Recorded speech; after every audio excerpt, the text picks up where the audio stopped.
In today's Wood Story, I am taking the mystery out of weave boards, and I'm going to show you how you can turn regular boards into swirled masterpieces that will leave your customers wondering if you're some sort of wood magician. The best part is, it's a lot simpler than it looks. So go grab your tools and let's start this Wood Story. To start these weave boards, I recommend that you start with at least 3 contrasting types of hardwood. I'm going to start with pieces measuring about 5 inches in width, and I'll be using boards that are roughly 2 feet in length. But if your boards are smaller, don't sweat it. It really does not matter.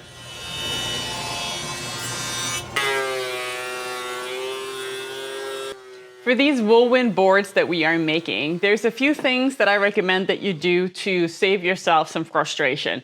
One is when you do prepare your boards, regardless of what type of wood you want to use, leave them as thick as possible. You don't need to worry too much about if there's little, imperfections here and there, because chances are we're going to cut it away later on. So essentially, what I've started by doing in order to prep my wood is I've made sure that all my pieces are nice and flat on all sides, all 4 sides, as well as on the edges. That would be the 4 sides. As well, I have cut some strips from all of these. So I've cut a bunch of the walnut strips. And I also cut a bunch of hard maple strips and purple heart. Having a variety of thin strips will allow you to mix and match for a further cool effect. You will need to cut these strips as thin as possible. I usually cut them first on my table saw, and then I run them through my drum sander to get them as thin as possible. And now we need to actually start cutting up some stuff so we can start the glue up process. And there's 2 different ways that you can do that. One way is you can start by taking one of your strips in the 2 different woods, and you can connect them like this. You can even add a second one if you'd like. And you can kind of start by creating some interest. If you want to do it this way, then what the benefit is that you already have a starting point. And this starting point, even though it's straight right now, is going to create a really cool effect once we get into the actual project. The second thing that you can do is you can just take 2 boards, but they do have to be different colors, otherwise you're not really going to see it.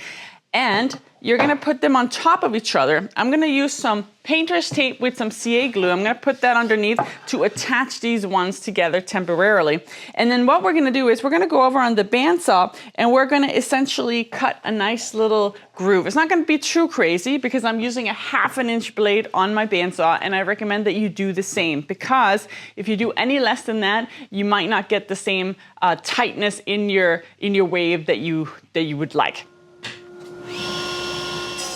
As I mentioned before, there are really 2 ways that you can kickstart this project. So for the first option, I'm going to pretend that I am making a cutting board by gluing some maple with some purple heart in non-specific widths. It's really not important at this point. All the boards, however, are approximately the same length. I am then gluing these boards together and allowing them to dry. The weave will come shortly. For the second option, it's best to start with 2 contrasting woods. I'm using hard maple and walnut, and I'm attaching these pieces together using painter's tape and then using CA glue to hold them together. I like to trace a swirl on the boards as a guide to follow. It does not have to be exact, but I do find it helpful for knowing when to turn the board when you get over on the bandsaw. Now, one note about using the bandsaw for this. You want to commit to the cut once you start. Do not stop halfway through. Just go with the flow and get a nice swirl, even if it's a little different from what you drew. Trust me, this is going to give you the best results. With the first cut done, I like to gently sand the inside before removing all the painter's tape. But are you ready for the magic now? We're going to take them around. We're going to flip them around. And look at that. Now we have 2 new matches with 2 different types of woods. And that's where things get fun, because when you take a 3rd piece of wood and you put it inside this groove, that's when the magic starts happening. But essentially what we're going to do is we're going to take our 2 opposite woods and we're going to put this in the middle, in clamps, and then we're going to squeeze it together, and we're going to make sure we have lots of glue, rather a little bit too much than too little. Now, one thing I do want to point your attention to, and that is that I ended up using wood that was the same length as these ones, and that's just because I was using scrap wood. I used what I had. However, if you have the option to cut your strips oversized, that is a good idea, because once you start getting into these kind of bends, by doing the bend, you actually need a longer piece because that requires more distance. So in my case, I will end up with a gap here either at the bottom or at the top or both if I split the difference. We are now ready to do our first glue up, and you'll see here that I'm just using one clamp for one glue up. I'm not going to butt them up next to each other. There's too much going on with these that I don't recommend using the same clamps for multiple pieces. Just do one, get it done, and then do the next one. I have made some marks, so I put these pieces together, and then I made some marks in a few different places, just so that I remember the alignment, because once you get that second piece in, it's kind of not as easy to see after the fact. So that's a good little way that you can get this straight. And then you want to obviously butt this up against here. So we're going to put some glue on. I'm going to put glue on both of these sides, and then I will add this in the middle, and then I'll clamp it all up. As you start your glue up, make sure that you have a third quick clamp ready. You want to have a lot of glue on each of the edges. Do not get skimpy here. I am not adding glue to the inlay strip, however, only to the connecting boards. And I am also using Titebond 3 as it is both waterproof, but it also has a longer opening time, which is great for these type of trickier projects. Now the trick is to hold the inlay wood piece down while you're also clamping it to the connecting pieces. And it does require some finessing, which is why that third hand clamp is really great to have to get you started. But make sure that you check the alignment of everything before you go crazy with the clamp pressure. And be sure to check the alignment mark that you made previously. And once all of that is set and you're feeling that this is a good fit, then go ahead and clamp it down and allow it to dry fully.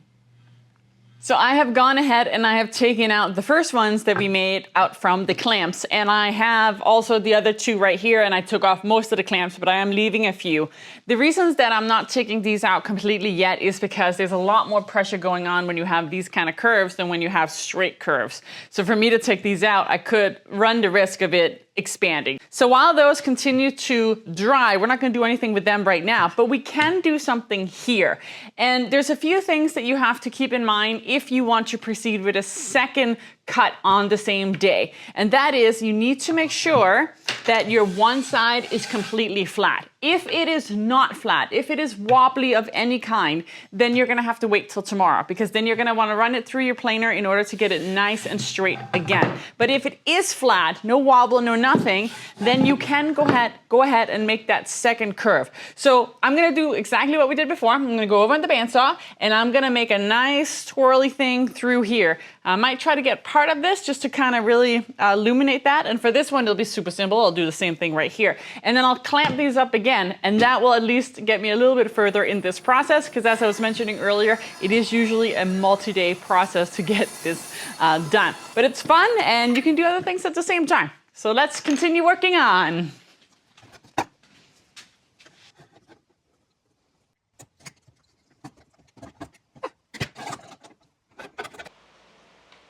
It's official, summer has arrived and it is hot in the shop today, but that is no excuse for not continuing with this project. Yesterday we left the boards at this stage right here. And as you can see, they are looking pretty decent. So right now we have one stripe in these ones, and we glued this first, and then we added a swirl to these afterwards. So these ones took a little bit longer because we had to glue them up twice.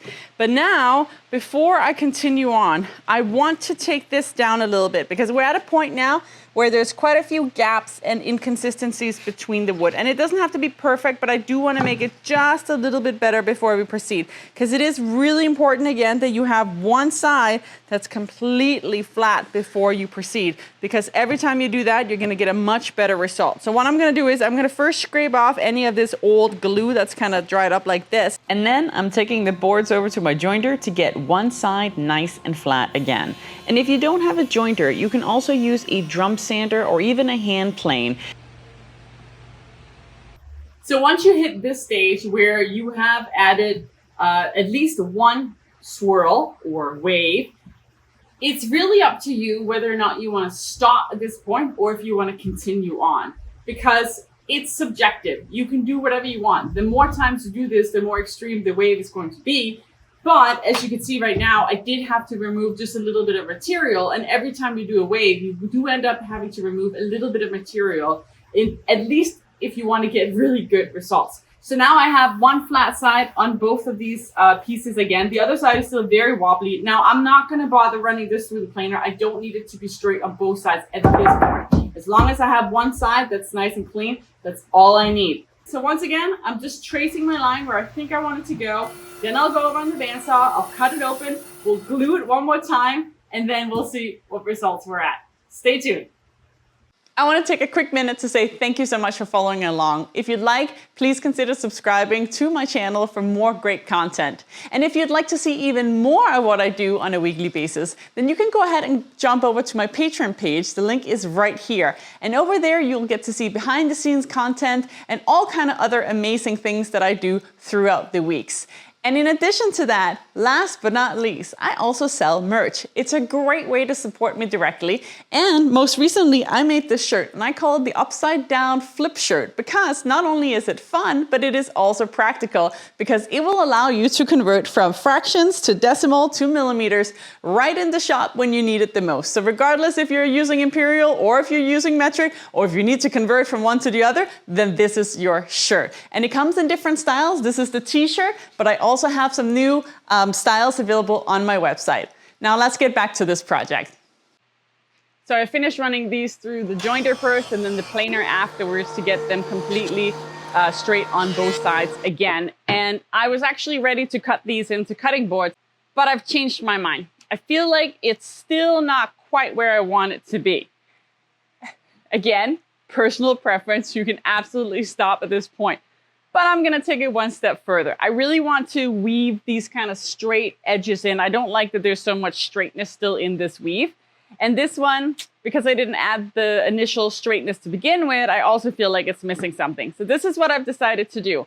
I'm gonna go back to one of the first steps that we did on one of these boards, which was I'm going to take these two and I'm gonna put them together with CA glue and painter's tape. And then I'm gonna cut them and then I will swap the two boards. And that should, in theory, remove some of this straightness that I'm looking to get rid of. So while I complete this final wave, let's take a minute to go over some tips and tricks that we've both learned today and some additional ones to get you the very best results. Tip number 1, start with the thickest boards that you can possibly get your hands on and make one side flat on a jointer before starting your weave. Tip number 2, have all of your clamps ready, including a quick clamp to make glue ups much easier. Tip number 3, cut the inlay strips longer than your main boards, otherwise your weave won't be long enough for your glue up. Tip number 4, have extra inlay strips ready. They can break when you start your weave, and it's a lot easier to grab a new one than to have to pause your whole glue up.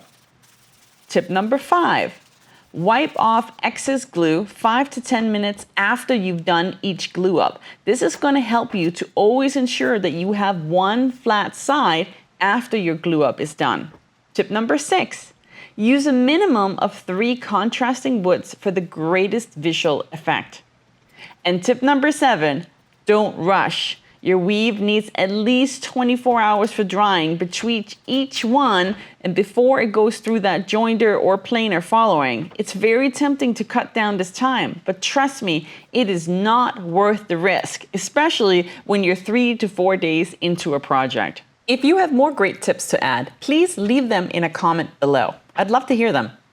So here is the result after yet another weave, and it is really starting to come together, and I am finally ready to say that this is where my boards are going to end up. And this is of course before applying the template, which is going to turn them into some really nice charcuterie boards. And I did go ahead and make a template. So I just went over on my laser and I drew up a nice template here that I'll be using. And then I am probably going to take these over on the CNC to cut them, but you can of course absolutely just trace them and cut them on the bandsaw.